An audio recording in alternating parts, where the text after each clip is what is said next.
बिस्मिल्लाहिर्रहमानिर्रहीम। आज का जो हमारा टॉपिक है जी वो है फोर वेरिएबल्स के अंदर हम आपको बताएंगे यहाँ पे कि ट्रुथ टेबल से आपने एक दिए गए एक्सप्रेशन को किस तरीके से सॉल्व करना है। यहाँ पे आप देख सकते हैं कि एक एक्सप्रेशन आपके पास गिवन है, ए बी सी और डी भी इसके अंदर मौजूद है, यानी ये चार वेरिएबल्स के अंदर है और ये एसओपी फॉर्म दी हुई है। और एसओपी फॉर्म और पीओएस फॉर्म आपको पहले ही हम बता चुके हैं कि पीओएस फॉर्म जो होती है वो प्रोडक्ट ऑफ सम्स होता है और जो एसओपी है वो सम ऑफ प्रोडक्ट्स होता है।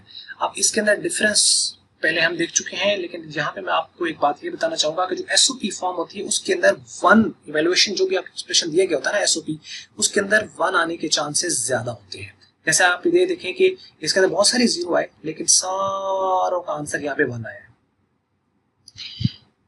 तो जो आपके पास होती है पीओएस फॉर्म वो होती है प्रोडक्ट, उसके अंदर जीरो आने के चांसेस ज्यादा होते हैं। उसकी वजह क्या है? क्योंकि इस मल्टीप्लाई में कोई एक भी आपके पास जो लिटरल है अगर वो जीरो हो गया तो ओवरऑल सारा जीरो हो जाएगा।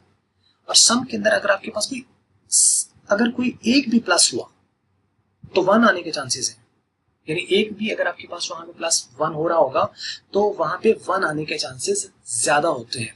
तो लिहाजा एसओपी के अंदर वन आने के चांसेस ज्यादा होते हैं और पीओएस फॉर्म के अंदर जीरो आने के चांसेस ज्यादा होते हैं। क्यों? क्योंकि प्रोबेबिलिटी को अगर आप देखें तो जो एसओपी है उसके अंदर तीन चांसेस है वन आने के और जीरो आने के वन चांसेस है। और इसी तरीके से अगर जो पीओएस है उसके अंदर जीरो आने के जो चांसेस है वो तीन है पीओएस के अंदर और वन आने का चांस एक है। तो आप इसको इवेलुएट करना को मुश्किल नहीं है। जैसे आपके पास चार वेरिएबल हैं तो चार तो कॉलम, ये चार वेरिएबल्स आ जाएंगे। अच्छा, कि उनके ऊपर कॉम्प्लीमेंट्स हैं तो चार कॉलम्स इनके आ जाएंगे, आठ कॉलम हो गए। उसके बाद जो जो ये प्रोडक्ट्स दिए हुए हैं यहाँ पे ए बी सी है, ए कॉम्प्लीमेंट बी सी है, A B B complement C है, बी सी कॉम्प्लीमेंट डी है और ए सी डी कॉम्प्लीमेंट और A B C D A C D complement, ये सारों के हम कॉलम्स बनाएंगे। तो यानी एक दो तीन चार पाँच छह कॉलम इनके बन जाएंगे, एक दो तीन चार पाँच छः और ये सातवां कौन सा आ गया यहाँ पे? ए कॉम्प्लीमेंट आपके पास पहले ये आ गया, दूसरा उसके बाद जो है वो ये आ गया, उसके बाद फिर ये आ गया, फिर बी सी डी वाला ये आ गया, फिर ए सी डी वाला ये आ गया और ए सी डी, ये मेरे ख्याल में ये एक्स्ट्रा है यहाँ पे, इसकी जरूरत नहीं। ए सी डी जो है इसकी हमें जरूरत नहीं है क्योंकि यहाँ पे ए सी डी कहीं पे भी नहीं आया हुआ। ठीक है, यानी ये जो है इसको आप यहाँ से बीच में से निकाल सकते हो, यानी उतने ही चाहिए जितने कि आपको रिक्वायर्ड है। उसके बाद जो है लास्ट आपके पास ए सी डी जो आपके पास ये है ये आ जाएगा। ठीक है, अब आपने इसकी फिलिंग करनी है तो इसके लिए हमारे पास कॉलम सबसे पहले कंप्लीट हो गए। जब कॉलम आपके कंप्लीट हो गया तो अब आपको ये देखना होगा कि कितने सेल्स नीचे चाहिए होंगे, उस वैल्यू के लिए कितने सेल चाहिए। तो वो आपके पास चूंकि वेरिएबल चार है तो आपके लिए फार्मूला क्या होता है? टू की पावर एन, एन होता है नंबर ऑफ वेरिएबल्स। तो टू की पावर अगर आप फोर लें तो 16 बनता है, जिसका मतलब 16 हमें सेल चाहिए। तो 8 ये और 8 ये, 16 सेल हम कंप्लीट कर लेंगे।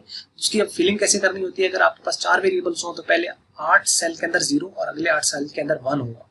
उसके बाद नेक्स्ट फिर 4 सेल के ऊपर जीरो और फिर 4 सेल के अंदर वन, फिर 4 सेल में जीरो, फिर 4 सेल में वन। इसी तरीके से अगर आप अगले वेरिएबल में देखें तो उसमें 2 जीरो, फिर 2 वन, फिर 2 जीरो, फिर 2 वन और उससे अगले वाले सेल यानी जो आखिरी चौथे वेरिएबल उसमें 1 जीरो, 1 वन, 0 1, 0 1, 0 1 और इस तरीके से फिलिंग हो जाएगी। बाकी कॉम्प्लीमेंट्स लेने हैं तो जहाँ जीरो है वो सारे वन हो जाएंगे, जो वन है वो सारे जीरो हो जाएंगे। तो ये कॉम्प्लीमेंट सारे यहाँ पे कैलकुलेट हो जाएंगे। और ए बी सी जो है ये इनका प्रोडक्ट्स है। ए आपके पास ये है, बी ये है, सी है, तीनों को मल्टीप्लाई कर देंगे तो आपके पास आंसर आ जाएगा। ये भी इसी तरह इवेलुएट हो जाएगा, इस तरह ये भी इवेलुएट हो जाएगा, ये भी इवेलुएट हो गए। सारे आपके पास जो है ये जो एक्सप्रेशन है ये सारे इवेलुएट हो जाएंगे। और इवेलुएट होने के बाद फिर आपके पास ये एसओपी फॉर्म जो फाइनल है इसके अंदर हम लिखेंगे। ये जो इवेलुएट हुए हैं इन सारों को हम ये देखेंगे यहाँ पे 0 plus 0 plus 0 plus 0 plus 0 plus 0 plus 1, तो इसका आंसर क्या आएगा? 1। इसी तरीके से इसमें आप देख लें, यानी किसी एक में भी 1 आएगा तो वो 1 ओवरऑल रिजल्ट देगा। और इन सारों में अगर आप देखें ना किसी न किसी के अंदर 1 लाजमी आ रहा है, इसका मतलब इसका जो आंसर आएगा वो सारों का क्या होगा? 1 होगा। ठीक है, तो आप इसको देख लीजिए यहाँ पे और बाकी उम्मीद करते हैं कि आपको ये समझ आ गया होगा। इसके अंदर अगर कहीं इसके अंदर देख लें कि कहीं कोई मिस्टेक वगैरह ना होगी, क्योंकि जो ये एक कॉलम है बीच में एडेड है इसकी बेस पर मुझे लग रहा है यहाँ पे कि जैसे इसको चेक कर लेते हैं ये वाले को कि इस एक्सप्रेशन की वैल्यू 0 आ गई, उसके बाद प्लस इस एक्सप्रेशन की वैल्यू भी 0 है, इस एक्सप्रेशन की वैल्यू भी 0 है, इस एक्सप्रेशन की वैल्यू भी 0 है और ये एक्सप्रेशन इसकी वैल्यू भी 0 है और इसकी एक्सप्रेशन की वैल्यू जो है वो 1 है और इस एक्सप्रेशन की, जबकि ये तो बीच में शामिल ही नहीं है, ये वाला बीच में शामिल नहीं है क्योंकि ए सी डी यहाँ पे नहीं है मेरे ख्याल में। A B C A B C A B C A B C इसमें ये वाला नहीं है, ए सी डी नहीं है यहाँ पे। यानी जो ए सी डी है वो नहीं है, ये वाला अलग है और ये अलग है। यानी ये जो वाला आ रहा है ना ये नहीं आएगा जी, इसका मतलब इसके सारे ही जीरो हैं। तो आप यहाँ पे कह सकते हैं कि यहाँ पे भी जीरो होना है उस इस दिए गए एक्सप्रेशन के अंदर, और इसका रिजल्ट जो होगा वो जीरो हो जाएगा।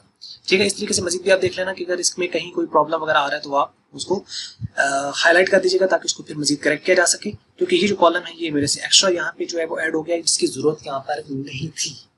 तो बाकी आप इसको देख लें और एक बार खुद से इसको इवेलुएट करके देखें कि हमारे पास जो रिजल्ट है क्या वो ये सारे के सारे यही आ रहे हैं या नहीं आ रहे हैं। ठीक है, ये वैल्यूज गिवन है, इसके मुताबिक आप इसको सॉल्व कर लें।